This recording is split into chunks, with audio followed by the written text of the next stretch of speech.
ಈಗ ಸರ್, ಈಗ ನಿಮ್ಮ ಮುಂದಿನ ಯೋಜನೆ ಏನು ಸರ್ ಅಲ್ಲಿ ಯೂನಿವರ್ಸಿಟಿ ಅಭಿವೃದ್ಧಿಗೋಸ್ಕರ? ಯೂನಿವರ್ಸಿಟಿ ಅಭಿವೃದ್ಧಿಗೆ ರೈತರ ಏಳಿಗೆಗೆ ಮುಖ್ಯವಾಗಿ ನಮ್ಮ ವಿದ್ಯಾರ್ಥಿಗಳು ಚೆನ್ನಾಗಿ ಹ್ಮ್. ಬೆಳೆದು ನಮ್ಮ ವಿದ್ಯಾರ್ಥಿಗಳ ಹೆಸರು ಮಾಡಬೇಕು. ಒಳ್ಳೆ ಹ್ಮ್. ಒಂದು ಅವರಿಗೆ ಒಂದು ಶಿಕ್ಷಣ ಕೊಡಬೇಕು. ಶಿಕ್ಷಣ ಇದ್ದರೆ ಹ್ಮ್. ಮುಂದೆ ಅವ್ರು ಚೆನ್ನಾಗಾಗ್ತಾರೆ ಅಂತಂದು ಹ್ಮ್. ಶಿಕ್ಷಣದ ಬಗ್ಗೆ ನಾವು ಮಾಡ್ತಿದ್ವಿ. ಹ್ಮ್. ಶಿಕ್ಷಣಕ್ಕೆ ಬೇಕಾಗಿರ್ತಕ್ಕಂಥ ಏನು ಸವಲತ್ತುಗಳು ಬೇಕು ಅದನ್ನು ಹ್ಮ್. ಒದಗಿಸೋಕೆ ನಾವು ಪ್ರಯತ್ನ ಮಾಡ್ತೀವಿ. ಹ್ಮ್. ಯಾಕಂದರೆ ಲ್ಯಾಬ್ಸ್ ಎಸ್ಟಾಬ್ಲಿಷ್ ಮಾಡ್ತಾ ಇದ್ದೀವಿ. ಹ್ಮ್. ಎಲ್ಲ ವಿದ್ಯಾರ್ಥಿಗಳಿಗೆ ಮೂಲ ಸೌಕರ್ಯಗಳನ್ನು ಕೊಡಬೇಕು ಮಾಡ್ತಾ ಇದ್ದೀವಿ. ಹ್ಮ್. ನಮ್ಮ ಕೃಷಿ ರೇಡಿಯೋ ಒಂದು ಮಾಡಿದ್ದೀವಿ. Okay sir. ಬಾನುಲಿ ಹ್ಮ್. ಒಂದು ಕಾರ್ಯಕ್ರಮ. ಹ್ಮ್. ಅದು ನಮ್ಮ ಬಾನುಲಿ ಕಾರ್ಯಕ್ರಮ ಕೃಷಿ ತರಂಗ ಆ ಟೈಪ್ ಕೃಷಿ ತರಂಗ ರೇಡಿಯೋ ಹ್ಮ್. ಅಂತಂದು ಹ್ಮ್. ಫಾರ್ಮ್ ರೇಡಿಯೋ ಅಂತ. Okay sir. ಸೊ ಅದನ್ನ ನಾವು ಮಾಡಿ ಈಗ ಎಲ್ಲ ಕಡೆನೂ ಬರ್ತದೆ. ಹ್ಮ್. ಅದು ನಮ್ಮ ವೆಬ್ ಸ್ಟ್ರೀಮಿಂಗ್ ಅಲ್ಲಿ ಮಾಡಿ ಹ್ಮ್. ನಮ್ಮ ರಾಜ್ಯ ಆಗಿರ್ಬೋದು, ಅಂತಾರಾಜ್ಯ ಆಗಿರ್ಬೋದು, ಬೇರೆ ಎಲ್ಲಾದ್ರೂ ಅದನ್ನ ಕೇಳ್ತಕ್ಕಂಥ 24x7 ಅದೊಂದು ಮಾಡಿದ್ವಿ. ರೈತರ ಒಂದು ಮಾಹಿತಿ ಮುಟ್ಲಿ ಅಂತಂದು ಒಳ್ಳೆ ಬೀಜ ಮತ್ತು ಇದು ಕ್ವಾಲಿಟಿ ಸೀಡ್ ನಮಗೆ ರೈತರಿಗೆ ಕೊಡ್ತಕ್ಕಂಥ ಪ್ರಯತ್ನ ಮಾಡ್ತೀವಿ. ಮತ್ತು ಸೀಡ್ ಡೇ ಮಾಡ್ತೀವಿ. ಕೃಷಿ ಮೇಳಗಳು ಇದು ಮಾಡಿ ರೈತರಿಗೆ ಹೆಚ್ಚೆಚ್ಚಿನ ಮಾಹಿತಿ ಕೊಡೋಕೆ ನಾವು ಪ್ರಯತ್ನ ಪಡ್ತಾ ಇದ್ದೀವಿ. ಸರ್, ಈಗ ಕಲ್ಯಾಣ ಕರ್ನಾಟಕ ಭಾಗದ ರೈತರಿಗೆ ನಮ್ಮ ಕೃಷಿ ವಿಶ್ವವಿದ್ಯಾಲಯ ರಾಯಚೂರು ಮತ್ತು ಅಲ್ಲಿನ ಮಹಾವಿದ್ಯಾಲಯಗಳು ಯಾವ ರೀತಿ ಕೆಲಸವನ್ನು ಮಾಡ್ತಿದೆ ಅಂತ ಸರ್ ಒಂದು ಸ್ವಲ್ಪ ಅದ್ರ ಬಗ್ಗೆ ರೈತರಿಗೋಸ್ಕರ ಮಹಾವಿದ್ಯಾಲಯಗಳು ಮತ್ತೆ ವಿದ್ಯಾರ್ಥಿಗಳಿಗೋಸ್ಕರ ಮಾಡ್ತಾರೆ. ಆದರೆ ಕೃಷಿ ವಿಜ್ಞಾನ ಕೇಂದ್ರಗಳು, ಕೃಷಿ ಮತ್ತು ವಿಸ್ತರಣಾ ಘಟಕಗಳಿದಾವಲ್ಲ, ಅವು ರೈತರಿಗೋಸ್ಕರ ಮಾಡ್ತದೆ. ರೈತರಿಗೆ ಈಗಾಗಲೇ 3 ಕೃಷಿ ವಿಜ್ಞಾನ ಕೇಂದ್ರಗಳು ನಾವು ಅವಾರ್ಡ್ KVKಗಳು ಅಂತ ಹೇಳ್ತೀವಿ. ಆ ಒಂದು KVKಗಳು ಕಾಲ ಅವರು ಚೆನ್ನಾಗಿ ಕೆಲಸ ಮಾಡ್ತಿದ್ದಾರೆ. ಮುಖ್ಯವಾಗಿ ನಮಗೆ ಡಿಜಿಟಲ್ ಅಗ್ರಿಕಲ್ಚರ್ ಅಂದರೆ ಡಿಜಿಟಲ್ ಟೈಪ್ ಮಾಡಿ ಸ್ಕ್ಯಾನ್ ಮಾಡಿದ ತಕ್ಷಣ ವಿಜ್ಞಾನಿ ಬರಬೇಕು. ವಿಜ್ಞಾನಿ ಬಂದ ತಕ್ಷಣ ಅದು ವಿಡಿಯೋ ಎಲ್ಲ ಬರಬೇಕು. ಅದೇ ರೀತಿ ನಮ್ದು ಶಾಪ್ ಟೆಕ್ನಾಲಜಿ ಅಂತಿದೆ. ಶಾಪ್ ಟೆಕ್ನಾಲಜಿ ರೈತರು ಕೂಡ ಮಾಡಿ electronic solution for the agriculture pest management ಅಂತ ಸುಮಾರು ಆ 1000 ಇವಕ್ಕೆಲ್ಲ ನಾವು ಇದು ಮಾಡಿದ್ವಿ. 52 ಬೆಳೆಗಳಿಗೆ ಇದನ್ನು ಮಾಡಿ ಇದನ್ನು ರೈತರಿಗೆ ಮುಡ್ತಕ್ಕಂಥ ಒಂದು ಕೆಲಸವನ್ನು ನಮ್ಮ ವಿಷಯದಲ್ಲಿ ಮಾಡಿದ್ವಿ. ಇದನ್ನು ಶಾಪ್ ಟೆಕ್ನಾಲಜಿ ನಮ್ಮ ಕೃಷಿ ಮಂತ್ರಿಗಳು ಮತ್ತು ನಮ್ಮ ಕಳೆದ ಬಾರಿ ನಮ್ಮ ಬಜೆಟ್ನಲ್ಲಿ ಸಹ ನಮ್ಮ ಸಿದ್ದರಾಮಯ್ಯ ಸಾಹೇಬ್ರವರು ಇದನ್ನು ಬಜೆಟ್ನಲ್ಲಿ ಸಹ ಮಂಡಿಸಿ ಇದನ್ನು ಒಂದು ಇದು ಮಾಡಿದ್ದಾರೆ.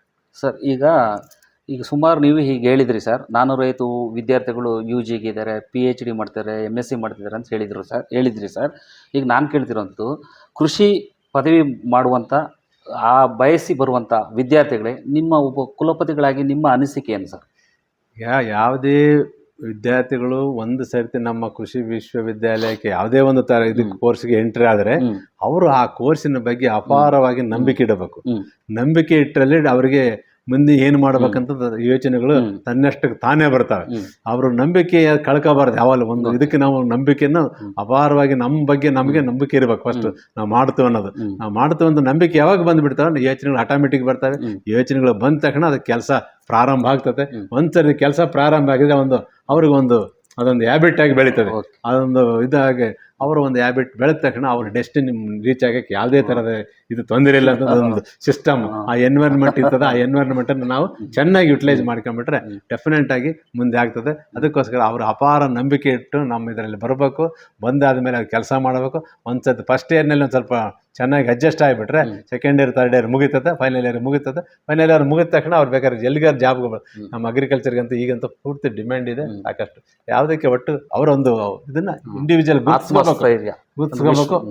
ಗುರ್ತಿಸ್ಕೊಂಡ್ರೆ ಮಾತ್ರ ಮುಂದಿನ ಅವರ ಸೊಸೈಟಿಯಲ್ಲಿ ಏನು ಬೇಕಾದ್ರೂ ಮಾಡೋಕ್ಕಂತ. ಸರ್, ಇನ್ನೊಂದು 5 ರಿಂದ 10 ನಿಮಿಷ ಮಾತ್ರ ನಿಮ್ಮ ಕೈಲಿ ಟೈಮ್ ತಾಳ್ತೀನಿ ಸರ್. ಈಗ ನಾನು ಹಿಂದೆ ಒಂದು ಕ್ಲಾಸ್ ಇಲ್ಲಿ ಮಾಡಿದಾಗ ರಾಯಚೂರು ಕೃಷಿ ವಿಶ್ವವಿದ್ಯಾಲಯದಲ್ಲಿ 7 ಗೋಲ್ಡ್ ಮೆಡಲ್ ತಗೊಂಡಂತಹ ಡಾಕ್ಟರ್ ಶರಣಪ್ಪ IPS ಇವರ ಒಂದು ವಿದ್ಯಾರ್ಥಿಗಳಿಗೆ ಕೂಡ ನಾನು ಹೇಳಿದೆ, ನನ್ನ ಒಂದು ಕ್ಲಾಸಲ್ಲಿ ಅವ್ರಿಗೆ ಹೇಳಿದೆ, ರಾಯಚೂರು ಕೃಷಿ ವಿಶ್ವವಿದ್ಯಾಲಯದಲ್ಲಿ 7 ಗೋಲ್ಡ್ ಮೆಡಲ್ ತಗೊಂಡು ತುಂಬ ಸ್ಟ್ರಗಲ್ ಮಾಡಿ ಮತ್ತೆ ಡೆಲ್ಲಿಗೆ ಹೋಗಿ ಅಲ್ಲಿ ಅವರು PhD ಮಾಡಿಕೊಂಡು ಜೊತೆಗೆ IPS ಕೂಡ ಕ್ಲಿಯರ್ ಮಾಡಿಕೊಂಡು ವಾಪಸ್ ಬಂದು ಇವತ್ತು ಜಂಟಿ ನಿರ್ದೇಶಕರು CCB ಕಲಬುರಗಿ ಇದರಲ್ಲಿ ಇದ್ದಾರೆ. ಹಾಗಾಗಿ ಅಂಥ ಒಂದು ದೊಡ್ಡ ಹುದ್ದೆಗೆ ಕೃಷಿ ವಿಶ್ವವಿದ್ಯಾಲಯ ರಾಯಚೂರಿನಿಂದ ಹೋಗಿದ್ದಾರೆ ಅಂತ ಕೂಡ ನಾನು ವಿದ್ಯಾರ್ಥಿಗಳಿಗೆ ಸ್ಫೂರ್ತಿದಾಯಕವಾಗಿ ಹೇಳಿದ್ದೆ ಸರ್. ಈಗ ಕೃಷಿ ಪದವಿಯನ್ನು ಮಾಡ್ತಾರಲ್ಲ ಸರ್ ವಿದ್ಯಾರ್ಥಿಗಳಿಗೂ, ಅವ್ರಿಗಿರುವಂಥ ಅವಕಾಶಗಳ ಬಗ್ಗೆ ಒಂದು 2 ಮಾತು ಹೇಳಿ ಸರ್. ಕೃಷಿ ಕಲ್ತಿರ್ತಕ್ಕಂಥ ವಿದ್ಯಾರ್ಥಿಗಳ ಸಾಕಷ್ಟು ಅವಕಾಶಗಳು ಇಲ್ಲ ಅಂತನಲ್ಲ. ಒಂದು ಡಿಗ್ರಿ ನಾವು ಚೆನ್ನಾಗಿ ಮಾಡಿ ಅದರಲ್ಲಿ ಆದರೆ ಅದು ಬೇಸ್. ಆ ಬೇಸ್ ಮೇಲೆ ನಾವು IAS ಆಗ್ಬೋದು, IFS ಆಗ್ಬೋದು, IPS ಆಗ್ಬೋದು, ಎಲ್ಲ ಆಗೋದು. ಇದು ಒಂದು ಎಕ್ಸಾಮ್. ಇಲ್ಲಪ್ಪ ಅಂದ್ರೆ ನಾವು ಹೈಯರ್ ಎಜುಕೇಶನ್ಗೆ ಹೋಗ್ತಾನೆ ಮುಂದುವರೆದು ಹೋಗ್ಬೇಕಂದ್ರೆ MSc PhD ಮಾಡ್ಬೋದು. ಇಲ್ಲಾಂದರೆ ICR ಇನ್ಸ್ಟಿಟ್ಯೂಟ್ನಲ್ಲಿದ್ದಾವೆ, ಬ್ಯಾಂಕ್ಸ್ನಲ್ಲಿದ್ದಾವೆ, NGOಸ್ನಲ್ಲಿದ್ದಾವೆ, ಓನ್ ಇದರಲ್ಲೇ ಮಾಡ್ಬೋದು. ಎಲ್ಲ ಸಾಕಷ್ಟು ಅವಕಾಶಗಳು ಇಲ್ಲ ಅಂತಲ್ಲ, ಎಲ್ಲ ಕಡೆನೂ opportunities, sky is the limit. ಅವರಿಗೆ ಬೇಕಾದಷ್ಟು ಮಾಡ್ಬೋದು. ಅವರು ಒಂದು ಇದನ್ನ ಮಾಡ್ಬೇಕು, ಯಾವ್ದ್ರಲ್ಲಿ ಇಂಟ್ರೆಸ್ಟ್ ಇದೆ ಅದ್ರ ಬಗ್ಗೆ ಹೆಚ್ಚಿನ ಒಂದು ಕೊಟ್ಬಿಟ್ಟು ಮಾಡ್ಬೇಕು. ನಮ್ಮ ವಿದ್ಯಾರ್ಥಿಗಳು ಎಲ್ಲಿ ಹೋದ್ರು, ಈಗ IFS IAS ಆದ್ರೂ ಕೂಡ ಬಹಳ ಚೆನ್ನಾಗಿ ಮಾಡ್ಯಾರ. ಯಾಕಪ್ಪ ಅಂದ್ರೆ ನಮ್ಮ ವಿದ್ಯಾರ್ಥಿಗಳು ಲೋಯೆಸ್ಟ್ ಏನಂದ್ರೆ ನಮಗೆ ಬೇಕಾಗಿರ್ತಕ್ಕಂಥವ್ನು ಟಾರ್ಗೆಟ್ ಮಾಡ್ತಾರೆ. ಮುಖ್ಯವಾಗಿ ರೈತರು ಮತ್ತು ಸೊಸೈಟಿ, ಪೂರಿಂದ ಇದರಲ್ಲಿ ನಾವು ಮಾಡೋದ್ರಿಂದ ನಮಗೆಲ್ಲ ಅದು ಗೊತ್ತಿರೋದ್ರಿಂದ ಅವ್ರಿಗೆ ಎಲ್ಲ ನಾವು ಈಸಿಯಾಗಿ ನಾವು ಸಾಲ್ವ್ ಮಾಡ್ತಕ್ಕಂಥ ಒಂದು ಕೆಪಾಸಿಟಿಗೆ ನಮ್ಮ ಎಲ್ಲೇ DC ಗಳು ನಮ್ಮ ಅಗ್ರಿಕಲ್ಚರ್ ಗ್ರಾಜುಯೇಟ್ಸ್ ಅದನ್ನು ಚೆನ್ನಾಗಿ ನಿಭಾಯಿಸ್ತಾರೆ ಅಂತ ಹೇಳ್ತಾರೆ ಸರ್. ಈಗ ಯುವ ಜನತೆ, ಈಗ ಯೂತ್ಸ್ ಅಂತ ನಾವು ಏನು ಹೇಳ್ತೀವಿ, ಯುವ ಜನತೆಗಳು ಈಗೆಲ್ಲ ಪಟ್ಟಣ ಸೇರ್ತಿದ್ದಾರೆ ಸರ್. ಎಲ್ಲ ಮಹಾನಗರ ಪಾಲಿಕೆಗಳಿಗೆ ಅಲ್ಲಿ ಸೇರ್ತಾರೆ. ವಯಸ್ಸಾದ ತಂದೆ ತಾಯಿಗಳು ಮಾತ್ರ ಈ ಕೃಷಿ ಭೂಮಿಯಲ್ಲಿ ಅಥವಾ ಅವರು ಜಮೀನಲ್ಲಿ ಕೆಲಸಗಳು ಮಾಡ್ತಿದ್ದಾರೆ ಅನ್ನೋದು ಈಗ ಬರುತ್ತಿರುವಂಥ ಟ್ರೆಂಡ್. ಯುವ ಜನತೆಗೆ ಒಬ್ಬರು ವೈಸ್ ಚಾನ್ಸಲರ್ ಆಗಿ ಅವರು ಈ ಪದವಿಗಳನ್ನು ಮಾಡಿದ್ಮೇಲೆ ನಮ್ಮ ಟೆಕ್ನಾಲಜಿನ ಯಾವ ರೀತಿ ಇಂಪ್ರೂವ್ಮೆಂಟ್ ಮಾಡ್ಕೋಬೇಕು ಮತ್ತು ಗ್ರಾಮೀಣ ಕೃಷಿ ಬದುಕಿಗೂ ಅವ್ರ ಒಲವು ಯಾವ ರೀತಿ ತೋರಬೇಕು ಅಂತ ಹೇಳ್ತೀರಾ ಸರ್? ಈಗ ಕೃಷಿ ಮುಖ್ಯವಾಗಿರತಕ್ಕಂಥ ಒಂದು ಕಸುಬು ನಮ್ಮ ದೇಶದಲ್ಲಿ. ಕೃಷಿಯಲ್ಲಿ ಅವಲಂಬಿರ್ತಕ್ಕಂಥ ಜನ ಜಾಸ್ತಿ ಅದಾರೆ. ಕೃಷಿ ಅವ್ರು ಏನನ್ನ ಬೆಳಕೊಡ್ಲಿಲ್ಲಪ್ಪ ಅಂದ್ರೆ ನಮಗೆ ಊಟ ಇಲ್ಲ. ಸೊ ಅದು ಬೇಕೇ ಬೇಕು. ಕೃಷಿ ಇಲ್ಲ ಅಂದ್ರೆ ನಮ್ಮ ಜೀವನನೇ ಇಲ್ಲ. ಸೊ ಕೃಷಿ ಕಂಪಲ್ಸರಿ ಬೇಕಾಗತ್ತೆ. ಮುಂದಿನ ಇದಕ್ಕೆ ನಾವು ಈಗ ನಮಗೆ ಸಾಕಷ್ಟು ಸಿಗ್ತದೆ. ನಾವ್ ಏನ್ ಕೇಳಿದ್ರು ಎಲ್ಲಾದ್ರೂ ಸಿಗ್ತದೆ. ಸ್ವಲ್ಪ ಕಡಿಮೆ ಆದ್ರೆ ನಮ್ಗೆ ಅದ್ರ ಡಿಮ್ಯಾಂಡ್ ಸಪ್ಲೈ ಮೇಲೆ ಹೋಗ್ತದೆ. ಡಿಮ್ಯಾಂಡ್ ಸಪ್ಲೈ ನಮ್ದು ಏನಾಗಿದೆ, ಹೆಚ್ಚಿಗೆ ನಾವು ಡಿಮ್ಯಾಂಡ್ಗಿಂತ ಸಪ್ಲೈ ಜಾಸ್ತಿ ಆಗ್ಬಿಟ್ಟದ. ನಮ್ದು ಪ್ರೊಡಕ್ಷನ್ ಜಾಸ್ತಿ ಆಗಿದೆ, ಈಸಿಯಾಗಿ ಸಿಗ್ತದೆ. ಹಂಗಾಗಿ ಅದಕ್ಕೊಂದು ಅಷ್ಟು ಇದಿಲ್ಲ. ಸ್ವಲ್ಪ ದಿನ ಹೋದ್ರೆ ಅದಕ್ಕೆ ಬಂದೇ ಬರ್ತದೆ. ಯಾಕಂದ್ರೆ ಒಂದು ಸುತ್ತ ಹಾಕೊಂಡು ಬಂದ್ರೆ ಎಲ್ಲಿ ಆಗಲ್ಲ. ಬಟ್ ಕೃಷಿ ಅಂತ ನಿರಂತರ, ಅದನ್ನ ಇದು ಮಾಡಕ್ ಸಾಧ್ಯನೇ ಇಲ್ಲ. ಕೃಷಿಗೆ ನಾವು ಆದ್ಯತೆ ಕೊಡ್ಲೇಬೇಕಾಗತ್ತೆ. ಅದನ್ನ ನಾವು ಮುಂದಿನ ದಿನದಲ್ಲಿ ಒಳ್ಳೆ ಭವಿಷ್ಯ ಇದೆ ಕೃಷಿಗೆ ಮಾತ್ರ. ಓಕೆ, ಸರಿ ಸರ್. ಈಗ ನಿಮ್ಮ ಭವಿಷ್ಯದ ಗುರಿ ಏನು ಸರ್? ನಮ್ಮ ಭವಿಷ್ಯ ಏನೆಲ್ಲ ಮುಗಿತಾ ಬಂದಿದೆ. ಭವಿಷ್ಯದ ಮಕ್ಕಳದು ಭವಿಷ್ಯ ಮುಂದೆ ಏನಪ್ಪಾ ಅಂದ್ರೆ ನಮ್ದಿನ ರಿಟೈರ್ಮೆಂಟ್ ಬಂದು ಮುಗಿದಾದ್ಮೇಲೆ ಏನೋ ಒಂದು ರೈತರಿಗೋ ಅಥವಾ ಯಾರಿಗಾದ್ರೂ ಒಳ್ಳೆ ಕೆಲಸಗಳು ಮಾಡ್ಬೇಕು, ಒಂದು ಇನ್ವಾಲ್ವ್ ಆಗಿ ಕೆಲಸ ಮಾಡ್ಬೇಕು ಅನ್ನೋದು ಒಂದು ಮುಂದಿನ ಒಂದು ಇದು. ನೋಡೋಣ ಅದು ಎಲ್ಲಿ ನಮ್ದು ಹೇಳಕತ್ತ ಹೆಂಗ ಹೋಗ್ತದೆ ಜೀವನ, ಹೆಂಗ್ ಹೋಗುತ್ತೋ ಅದ್ರ ಪ್ರಕಾರ ನಾವು ಹೋಗ್ಬೇಕಷ್ಟೇ. ನಾವು ಬಯಸಿದ್ದು ಒಂದ್ಸರಿ ಸಿಗ್ಬೋದು, ಬಯಸಿದ್ದು ಸಿಗಲೇಬೇಕಿಲ್ಲ. ನಾವು ಏನು ಆಗ್ತವೋ ಅದರ ಇಲ್ಲಿರ್ತವೋ ಅದನ್ನ ಅದ್ರ ಪ್ರಕಾರ ನಾವು ಅನುಭವಿಸ್ಕೊಂಡು ಹೋಗ್ಬೇಕಷ್ಟೇ ಸರ್. ಈಗ ಈ ಒಂದು ಪರ್ಸ್ನಲ್ಲು ಕೆಲವೊಂದು ಸಣ್ಣ ಸಣ್ಣ ವಿಷಯಗಳನ್ನು ಕೇಳ್ತೀನಿ. ನಿಮ್ಮ ಬಿಡುವಿನ ವೇಳೆಯಲ್ಲಿ ನಿಮಗೆ ಯಾವ ರೀತಿ ನೀವು ಇಷ್ಟಪಡ್ತೀರಿ, ಯಾವ ರೀತಿ ಇರಬೇಕು ಅಂತ ಇಷ್ಟಪಡ್ತೀರಿ ಸರ್? ನಮ್ಮ ಬಿಡುವಿನ ವೇಳೆಯಲ್ಲಿ ನಮ್ಮ ಫ್ರೆಂಡ್ಸು ರಿಲೇಟಿವ್ಸ್ ಬಗ್ಗೆ ಸ್ವಲ್ಪ ಟೈಮ್ ಸ್ಪೆಂಡ್ ಮಾಡ್ಬೇಕನ್ನೋ ನನ್ನ ಉದ್ದೇಶ ಅಷ್ಟೇ, ನಂದು ಅಷ್ಟೇ ಸರ್. ಮತ್ತೆ ನಿಮ್ಮ ನೆಚ್ಚಿನ ಪುಸ್ತಕಗಳು ಯಾವುದು ಅಂತ? ನೆಚ್ಚಿನ ಪುಸ್ತಕಗಳನ್ನು ಕೃಷಿನೇ ನನಗೆ. ಕೃಷಿ, ಓಕೆ ಸರ್. ನಿಮ್ಮ ಹವ್ಯಾಸಗಳು ಮತ್ತು ಆಸಕ್ತಿ ಏನು ಸರ್? ನನ್ನ ಹವ್ಯಾಸಗಳು ಜಾಸ್ತಿ ಅಂತಂದ್ರೆ ಕ್ರಿಕೆಟ್ ನೋಡೋದು. Okay sir. ನಿಮ್ಮ ಯಶಸ್ಸಿನ ರಹಸ್ಯ ಏನು? ನನ್ನ ಯಶಸ್ಸಿನ ರಹಸ್ಯ ನಮ್ಮ ಪತ್ನಿಯವರೇನೆ. ಓಕೆ, ಮಾರ್ಗದರ್ಶಿ. ಮೇಡಮ್ ಅವರು ಈ ವಿಡಿಯೋವನ್ನು ನೋಡಿದರೆ ನಿಮ್ಮ ಬಗ್ಗೆ ಹೇಳಿದ್ದಾರೆ ಮೇಡಮ್, ನೀವೇ ಯಶಸ್ಸಿನ ರಹಸ್ಯ ಅಂತ. ನೆಕ್ಸ್ಟ್, ವಿದ್ಯಾರ್ಥಿಗಳಿಗೆ ನಿಮ್ಮ ಸಂದೇಶ ಏನು ಕುಲಪತಿಗಳಾಗಿ? ವಿದ್ಯಾರ್ಥಿಗಳ ಸಂದೇಶ ಏನಪ್ಪ ಅಂದ್ರೆ ಯಾವುದೇ ಕೆಲಸದಲ್ಲಿ ನೀವು ಪೂರ್ತಿ ಪ್ರಮಾಣದಲ್ಲಿ ಇನ್ವಾಲ್ವ್ಮೆಂಟ್ ಆಗಿರಬೇಕು. ಓಕೆ, ವಿದ್ಯಾರ್ಥಿಗಳು ನಿಮ್ಮ ವಿದ್ಯಾರ್ಥಿಗಳು ಕೆಲಸನೇ ಮಾಡಬೇಕು. ಪೂರ್ತಿ ಪ್ರಮಾಣದಲ್ಲಿ ಇನ್ವಾಲ್ವ್ ಹೇಳಿದ್ರೆ 100% ಸಕ್ಸಸ್ ಆಗಿ ಯಾವುದೇ ಥರ ತೊಂದರೆ ಇಲ್ಲ. ಯಾರಿಗೆ ಇನ್ಫೀರಿಯೇಟ್ ಇಲ್ಲ, ಎಲ್ಲರೂ ಅವರ ಈಕ್ವಲ್ ಆಗಿರ್ತಾರೆ. ಬಟ್ ಏನೊಬ್ಬರು ಜಾಸ್ತಿ ಓದ್ಬೋದು, ಸ್ವಲ್ಪ ಕಡಿಮೆ ಓದ್ಬೋದು ಅಷ್ಟೇನೆ. ಬಟ್ ಅವರ ಒಂದು ಇದನ್ನ ನೇರವಾಗಿ ಮಾಡ್ತಾ ಇರ್ಬೋದು. Okay sir. ಈಗ ನೀವು ಕುಲಪತಿ ಸ್ಥಾನದಲ್ಲಿ ಇದ್ದೀರಿ, ರಾಯಚೂರು ಕೃಷಿ ವಿಶ್ವವಿದ್ಯಾಲಯದ ಕುಲಪತಿಗಳು. ಈಗ ಈ ಸಂದರ್ಶನ ಮುಗಿದ ಈಗ ನೀವು ಡೀನ್ ಆಗಿ ತೋಟಗಾರಿಕಾ ಮಹಾವಿದ್ಯಾಲಯ ಮೂಡಿಗೆರೆ ಇಲ್ಲಿ ಡೀನ್ ಆಗಿ ಬಂದ್ರಿ, ರೆಗ್ಯುಲರ್ ಡೀನ್ ಆಗಿ ಬಂದ್ರಿ. ಆವಾಗ ನಾನು ಅಸಿಸ್ಟೆಂಟಾಗಿ ಇದ್ದೆ, ಸೀನಿಯರ್ ಅಸಿಸ್ಟೆಂಟಾಗಿ ನಿಮ್ಮ ಜೊತೆ ಕೆಲಸ ಮಾಡಿದೆ, ಮತ್ತು ಸೂಪರ್ಡೆಂಟ್ ಆಗಿ ಕೂಡ ಕೆಲಸ ಮಾಡಿದೆ ಅಲ್ವಾ ಸರ್? ಈಗ ನಾವು ಇಷ್ಟು ಬದಲಾವಣೆಗಳು ಕೂಡ ಆಗಿದ್ದೀವಿ. ನಿಮ್ಮ ಒಬ್ಬರು ಕುಲಪತಿಗಳನ್ನು ಇಂಟ್ರೂವ್ ಮಾಡೋ ಲೆವೆಲಿಗೂ ಕೂಡ ನಾವು ಒಂದಷ್ಟು ಚೇಂಜಸ್ಗಳು ಆಗಿದ್ದೀವಿ. ನನ್ನ ಬಗ್ಗೆ ನಿಮಗೆ ಮತ್ತು ನನ್ನ ಒಡನಾಟದ ಬಗ್ಗೆ ಏನು ಹೇಳ್ತೀರಿ? ಬದಲಾವಣೆ ಸಾಕಷ್ಟು ಆಗಿದೆ. ಯಾಕಂದ್ರೆ ನೀವು ಅಲ್ಲೇ ಬಿಟ್ಟಿದ್ರೆ ನೀವು ಅಲ್ಲೇ ಇರ್ತಿದ್ರಿ. ನೀವು ಯಾವುದನ್ನು ಲೆಕ್ಕಿಸಬಾರ್ದು. ನಾವು ಇನ್ನೊಬ್ರು ಏನಂತಾರೆ ನಮ್ಮದನ್ನ ನಾವು ಮಾಡ್ತಾ ಇರಬೇಕು. ಒಬ್ಬರು ಮೆಚ್ಚುಗೆ ಆಗ್ತಾರೆ, ಒಬ್ಬರು ಮೆಚ್ಚುಗೆ ಆಗೋದಿಲ್ಲ, ಅದು ಬೇರೆ ಪ್ರಶ್ನೆ. ನಾವು ಮಾಡೋ ಕೆಲಸ ನಿರಂತರ ನಾವು ಮಾಡ್ತಾ ಇದ್ರೆ ಯಾರೋ ಒಬ್ರು ನಮ್ಗೆ ಒಳ್ಳೆಯವ್ರು ಅಂತ ಹೇಳೋದು ಒಂದು 10 ಜನ ಇದ್ದಿರ್ತಾರೆ. ಅವ್ರು ಹೇಳಿದ್ರೆ ಸಾಕು ನಮ್ಗೆ ತೃಪ್ತಿ ಆಗ್ತದೆ ನಮಗೆ. ಯಾಕಂದ್ರೆ ನಾವು ಕೆಲಸಗಳು ಮಾಡ್ತಾ ಇರ್ಬೇಕು. ಅದೇ ರೀತಿ ನೀವು ಮಾಡಿದಿರಿ, ನಿನ್ನ ಒಂದು ಬೆಳವಣಿಗೆ ನೋಡಿದ್ರೆ ನೀವು ನಿಮಗೆ ಮೀರಿ ಮಾಡಿದಿರಿ ಅಂತ ನನಗೆ ಅನಿಸ್ತದೆ. ಯಾಕಂದ್ರೆ ನೀವು ಬೆಳೆದ ನಡೆದು ಬಂದಿರೋ ದಾರಿ ನನಗೆಲ್ಲ ಗೊತ್ತಿದೆ. ಓಕೆ. ಆ ನಿಟ್ಟಿನಲ್ಲಿ ನೀವು ಯಾವುದು ವಾಚ್ಮೆನ್ ಇದರಲ್ಲಿ ಬಂದಿರೋ ಅದು ಹೆಂಗಾಯ್ತು, ಅದು ಡಿಪ್ರೆಷನ್ ಹೋಗಿಲ್ಲ ನೀವು. ಹೌದು. ವಾಚ್ಮೆನ್ ಆದ್ರೆ ಯಾರೇ ಅದನ್ನ ಕೆಲಸ ಓದಿದಿರಿ, ಓದಿದ್ರೆ ನಿಮ್ಗೆ ಅದೇ ಶಿಕ್ಷಣ ಬಹಳ ಇಂಪಾರ್ಟೆಂಟ್. ಶಿಕ್ಷಣ ಪಡೆದಕ್ಕೋಸ್ಕರ ನಿಮ್ಗೆ ಅಷ್ಟು ವ್ಯಾಲ್ಯೂ ಇದೆ. ಅಂಬೇಡ್ಕರ್ ಹೇಳ್ದಂಗೆ. ಶಿಕ್ಷಣ ಪಡ್ಕೊಳ್ಳೋದಂದ್ರೆ ಯಾರಿಗಿಲ್ಲ, ಶಿಕ್ಷಣ ಬಹಳ ಇಂಪಾರ್ಟೆಂಟ್. ಶಿಕ್ಷಣ ಗೌರವಿಸಬೇಕು, ಶಿಕ್ಷಣ ಓದ್ಬೇಕು, ಮಾಡಬೇಕು. ಯಾಕಂದ್ರೆ ಉನ್ನತ ವಿದ್ಯೆಯಲ್ಲಿ ಅಲಂಕರಿಸಬೇಕು.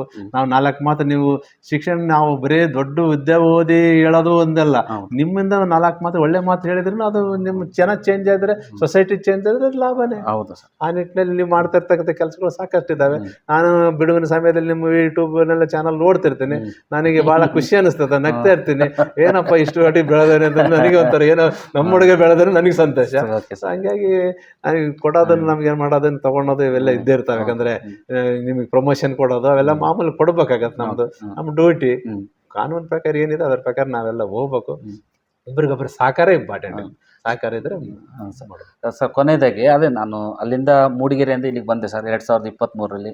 ಬಂದಮೇಲೆ ಈ ವಾತಾವರಣ ಚೇಂಜ್ ಆಯಿತು. ಫಾರೆಸ್ಟ್ರಿ ಕಾಲೇಜು ಇಲ್ಲಿ ಬಂದಮೇಲೆ GM ದೇವಗಿರಿ ಸರ್ ಅವರು ನನಗೆ ಡೀನಾಗಿ ಸಿಕ್ಕಿದ ಮೇಲೆ ಅವ್ರದ್ದು ಕೂಡ ಒಂದು ಇಂಟ್ರ್ಯೂ ಮಾಡಿದೆ ಇದೇ ಪ್ಲೇಸಲ್ಲಿ. ಆಮೇಲೆ ಅವರು ನಮ್ಮ ಮೋಟಿವೇಶನ್ ಆಗಿ ನನಗೆ ಒಂದಷ್ಟು ಸಪೋರ್ಟಿವ್ ಆಗಿ ನಿಂತು ವ್ಯಕ್ತಿತ್ವ ವಿಕಸನದ ಕಾರ್ಯಕ್ರಮಗಳೆಲ್ಲ ಮಾಡಲಿಕ್ಕೆ ಅವಕಾಶ ಮಾಡಿಕೊಟ್ರು. ಒಂದಷ್ಟು ಹುಡುಗರ ಆ್ಯಕ್ಟಿವಿಟೀಸ್ಗಳಿಗೆಲ್ಲ ಪರ್ಸನಾಲಿಟಿ ಡೆವಲಪ್ಮೆಂಟ್ ಮಾಡಲಿಕ್ಕೆ ಅವಕಾಶ ಮಾಡಿಕೊಟ್ರು. ನೀವುಗಳು ಒಂದು 2-3 ಸರಿ ಅವ್ರಿಗೂ ಫೋನ್ ಮಾಡಿ ಹೇಳಿದ್ರಿ ಅಂತ ಕೂಡ ಅವ್ರು ಹೇಳಿದ್ದಾರೆ ನಮ್ಮ ಕೈಲಿ. ಮತ್ತು ಅವರು ಕೂಡ ನಿಮ್ಮ ಬಗ್ಗೆ ಒಳ್ಳೆ ಅಭಿಮಾನ ಇಟ್ಕೊಂಡು ಹನುಮಂತಪ್ಪ ಸರ್ಗೆ ಏನಾರು ಕಳಿಸಿದ್ರಾ, ನೀವೇನಾರು ಆ ವಿಡಿಯೋ ಅವ್ರೇನಾರು ನೋಡಿದ್ರಾ, ಬಟ್ ಅವರು ನಿಮ್ಮ ಬಗ್ಗೆ ಹೇಳಿದರು ಅಂತ ಕೂಡ 2-3 ಸರಿ ಈಗ ಅವರ ಚೇಂಬರಲ್ಲಿ ಪ್ರಸ್ತಾಪ ಮಾಡಿದ್ದಾರೆ. ಹಾಗಾಗಿ ಅವರು ಕೂಡ ಇಲ್ಲಿ ಸಪೋರ್ಟಿವ್ ಆಗಿ ಮಾಡಿರೋದ್ರಿಂದ ನೀವು ಕೂಡ ನಿಮ್ಮ ಪೀರಿಯಡಲ್ಲಿ ಕೂಡ ನನ್ನ ತುಂಬ ಬೆಳೆಸಿದ್ರಿ. ಹಾಗಾಗಿ ನಾವು ಆಧಾರವಾಗಿ ತಗೊಂಡೇ ಇವತ್ತು ಈ ಮಟ್ಟಕ್ಕೆ ಒಂದು ಬದಲಾವಣೆ ಆಗಲಿಕ್ಕೆ ಸಾಧ್ಯತೆ ಆಯಿತು ಅಂತ ಹೇಳ್ತಾ, ಇಲ್ಲಿವರೆಗೆ ಒಬ್ಬರು ವೈಸ್ ಚಾನ್ಸಲರ್ ಆಗಿ ಇಲ್ಲಿ ಕೂತು ನಮ್ಮ ಸಂದರ್ಶನಕ್ಕೆ ಇಷ್ಟೆಲ್ಲ ನೀವು ತಾಳ್ಮೆಯಿಂದ ಅಷ್ಟು ಬ್ಯುಸಿಯಲ್ಲಿದ್ದರೂ ಕೂಡ ನಮ್ಮ ಸಂದರ್ಶನಕ್ಕೆ ನೀವು ಕೂತಿದ್ರಿ. ವೀಕ್ಷಕರಿಗೆ ನಿಮ್ಮಿಂದ ಒಂದು ಮಾಹಿತಿ, ಒಳ್ಳೆಯ ಮಾಹಿತಿ, ಒಂದು ಡಾಕ್ಯುಮೆಂಟ್ರಿ ಸಿಗಬೇಕು ಅನ್ನೋ ಉದ್ದೇಶದಿಂದ ನಾನು ಈಗ ಸಂದರ್ಶನವನ್ನು ಮಾಡಿದೆ. ಹಾಗಾಗಿ ಇಲ್ಲಿವರೆಗೆ ಕೂತು ನಮ್ಮ ಸಂದರ್ಶನಕ್ಕೆ ನೀವು ಸಹಕರಿಸಿದ್ದಕ್ಕೆ ಮತ್ತು ವೀಕ್ಷಕರಿಗೆ ನೀವು ನಿಮ್ಮ ಒಂದು ಬಾಲ್ಯ, ನಿಮ್ಮ ಕುಟುಂಬ, ನಿಮ್ಮ ಶಿಕ್ಷಣ, ನೀವು ಮಾಡಿದಂಥ ವೃತ್ತಿ ಬದುಕು, ಈ ದೊಡ್ಡ ಸ್ಥಾನದಲ್ಲಿ ಕಲ್ಯಾಣ ಕರ್ನಾಟಕ ಭಾಗದಲ್ಲಿ ತುಂಬ ಆ ಸ್ಟ್ರಗಲ್ ಇರುವಂಥ, ಮಳೆ ಸ್ವಲ್ಪ ಕಮ್ಮಿ ಆ ಭಾಗದಲ್ಲಿ ಕೂಡ ನೀವು ವೈಸ್ ಚಾನ್ಸಲರ್ ಆಗಿ ಅಲ್ಲಿನ ರೈತರಿಗೆ ಯಾವ ರೀತಿಯ ನಾವು ಕೃಷಿಯನ್ನು ಅವ್ರಿಗೆ ಮನೆ ಬಾಗಿಲಿಗೆ ತಗೊಂಡು ಹೋಗಬೇಕು, ವಿಸ್ತರಣೆ ಹೇಗೆ ಮಾಡಬೇಕು ಅನ್ನೋದ್ರ ಬಗ್ಗೆ ನೀವು ಕೂಲಂಕುಷವಾಗಿ ಹೇಳಿ. ಮತ್ತು ವಿದ್ಯಾರ್ಥಿಗಳು UG, MSc, PhD 3 ಕೂಡ ಅಲ್ಲಿ ಸ್ಟಡಿ ಮಾಡ್ತಿದ್ದಾರೆ. ಡಿಪ್ಲೊಮಾ ಕೂಡ ನಡೀತಿದೆ. ಇವು ಎಲ್ಲದರ ಬಗ್ಗೆ ಸಮರ್ಪಕವಾಗಿ ಮಾಹಿತಿಯನ್ನು ಕೊಟ್ಟಿದ್ರಿ. ನಿಮ್ಮ ಮಹಾವಿದ್ಯಾಲಯಗಳ ಬಗ್ಗೆ ಮಾಹಿತಿ ಕೊಟ್ರಿ. ಮತ್ತು ಕಲ್ಯಾಣ ಕರ್ನಾಟಕ ಭಾಗದ ರೈತರಿಗೆ ಯಾವ ರೀತಿಯ ಒಂದು ಪ್ರಾಜೆಕ್ಟ್ಗಳನ್ನು, ಯೋಜನೆಗಳನ್ನು ಮುಟ್ಟಿಸ್ತಿದ್ದೀರಿ ಅನ್ನೋದು ಕೂಡ ನೀವು ಕೊಟ್ರಿ ಇಲ್ಲಿವರೆಗೆ. ಈ ಕಾರ್ಯಕ್ರಮದ ಪರವಾಗಿ ಹೃತ್ಪೂರ್ವಕವಾದ ವಂದನೆಯನ್ನು ಸಲ್ಲಿಸ್ತಾ ಇದ್ದೀನಿ ಸರ್. Thank you. ತಮಗೂ ಸಹ ನನ್ನ ವೈಯಕ್ತಿಕವಾಗಿ, ಯಾಕಂದರೆ ಇಷ್ಟುವರೆಗೆ ಸುದೀರ್ಘವಾಗಿ ನನ್ನ ಜೀವನದ ಒಂದು ಚರಿತ್ರೆಯನ್ನು ನೀವು ಎಲ್ಲ ಜಾಲಾಡಿಸಿಬಿಟ್ರಿ. ಸೊ ಆ ನಿಟ್ಟಿನಲ್ಲಿ ಯಾಕಂದ್ರೆ ನನಗೆ ಒಂಥರ ಏನೋ ಒಂದು ರೀಕಾಲ್ ಆದಂಗೆ ಆಯಿತು, ಹಳೆ ನೆನಪುಗಳು ಬಂದಂಗೆ ಆಯಿತು. ಇದಕ್ಕೆ ಕಾರಣ ಏನಪ್ಪ ಅಂದರೆ ಎಲ್ಲ ಹೇಳಿದೆ, ನೀವು ಚೇಂಜ್ ಆಗಿ ಸರಿಲಿ ಬಂತಂತಂದು. ಯಾಕಂದ್ರೆ ಎನ್ವೈರನ್ಮೆಂಟ್ ಚೇಂಜ್ ಆದರೆ ನಾವು ಚೇಂಜ್ ಆಗಲೇಬೇಕಾಗತ್ತೆ. ಚೇಂಜ್ ಆದರೆ ಒಳ್ಳೇದು ಅನಿಸುತ್ತೆ. ಚೇಂಜ್ ಬೇಕು ಮನುಷ್ಯನಿಗೆ, ಒಂದೇ ಹತ್ರ ಇರಬಾರ್ದು. ಸೊ ಚೇಂಜ್ ಆದರೆ ಬೇರೆ ಕಡೆ ಹೋದರೆ ಬೇರೆ ಕಲಿತೀವಿ. ಆ ನಿಟ್ಟಿನಲ್ಲಿ ನೀವು ಮಾಡ್ತಕ್ಕಂಥ ಕೆಲಸಗಳು ಒಳ್ಳೆ ಚೆನ್ನಾಗಾಗ್ತದವೆ. ನಾನು ನೋಡ್ತೀನಿ, ನಮ್ಗೆ ಸಂತೋಷ ಆಗ್ತದೆ. ನಮ್ಮ ಒಂದು ಸಹಪಾಠಿ ಇದ್ದವರು ಚೆನ್ನಾಗಿ ಮಾಡಿದರು. ನಮ್ಮ ಕಡೆಯಿಂದ ಏನಾದರೂ ನಾನು ನಿಮಗೇನಂತ ತೊಂದರೆ ಮಾಡಿಲ್ಲ ಅಂತ ಕಾಣ್ತದೆ. ಸೊ ಆ ನಿಟ್ಟಿನಲ್ಲಿ ಇಷ್ಟೊಂದು ಸುದೀರ್ಘವಾಗಿ ನನ್ನ ಬಗ್ಗೆ ಚರ್ಚೆ ಮಾಡಿದ್ದಕ್ಕೆ ಮತ್ತು ಎಲ್ಲ ವೀಕ್ಷಕರಿಗೂ ಹೇಳಿ, ತಾವು ಸಹ ಒಳ್ಳೆ ರೀತಿಯಿಂದ ಅಭಿವೃದ್ಧಿ ಆಗಬೇಕು. ಆ ಥರ ಅಭಿವೃದ್ಧಿ ಹೊಂದಕ್ಕೆ ಯಾರಿಗೂ ಏನು ಕೊರತೆ ಇಲ್ಲ. ನೀವು ಇದನ್ನು ನನ್ನ ಒಂದು ವೈಯಕ್ತಿಕ ಇದನ್ನು ಚರ್ಚೆಯನ್ನು ನೀವು ತಗೊಂಡು ನಿಮ್ಮ ಇದನ್ನು ತೊಡಗಿಸ್ಕೊಂಡು ಮಾಡಿದರೆ ವಿದ್ಯಾರ್ಥಿಗಳೆಲ್ಲ ಮೇಲೆ ಬರೋಕ್ಕೆ ಯಾವುದೇ ಸಮಸ್ಯೆಗಳಿಲ್ಲ.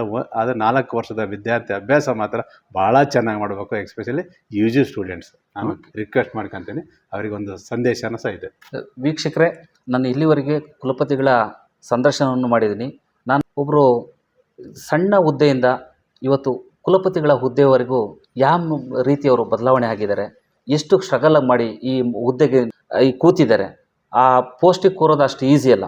ಅಂಥ ಹಾಟ್ ಸಿಟಿ ಕೂತು ಇಷ್ಟು ದೊಡ್ಡ ಕರ್ನಾಟಕದಲ್ಲಿ ಇರುವಂಥ 5 ವಿಶ್ವವಿದ್ಯಾಲಯಗಳಲ್ಲಿ ಅವರೊಬ್ಬರು ಕುಲಪತಿಗಳಾಗಿ ಕೂತಿರೋದ್ರಿಂದ ವಿದ್ಯಾರ್ಥಿಗಳಿಗೆ ಇದು ರೋಲ್ ಮಾಡಲಾಗಬೇಕು, ಪ್ರೇರಣೆ ಆಗಬೇಕು. ಅವ್ರಿಗೊಂದು ಫೀಡ್ಬ್ಯಾಕ್ ಸಿಕ್ಕಿ ಅವರೇನಾದ್ರು ಬದಲಾವಣೆ ಆಗಬೇಕು ಅನ್ನೋ ದೃಷ್ಟಿಯಿಂದ ನಾನು ಈ ಸಂದರ್ಶನವನ್ನು ಮಾಡಿದೆ. ಇವರೆಗೂ ನೀವು ಈ ಸಂದರ್ಶನದಲ್ಲಿ ನೀವು ಭಾಗವಹಿಸಿ ಈ ವೀಕ್ಷಕರಿಗೆ ಮತ್ತು ವಿದ್ಯಾರ್ಥಿಗಳಿಗೆ ಮೋಟಿವೇಶನ್ ಇನ್ ಕನ್ನಡ ಯೂಟ್ಯೂಬ್ ಚಾನಲ್ ಮುಖಾಂತರ ಸಂದರ್ಶನದಲ್ಲಿ ತಾಳ್ಮೆಯಿಂದ ಭಾಗವಹಿಸಿದ್ದಕ್ಕೆ ನಿಮಗೂ ಕೂಡ ಮತ್ತೊಂದು ಸರಿ ಅಭಿನಂದನೆಗಳನ್ನು ಸಲ್ಲಿಸ್ತಾ ಇದ್ದೀನಿ ಸರ್.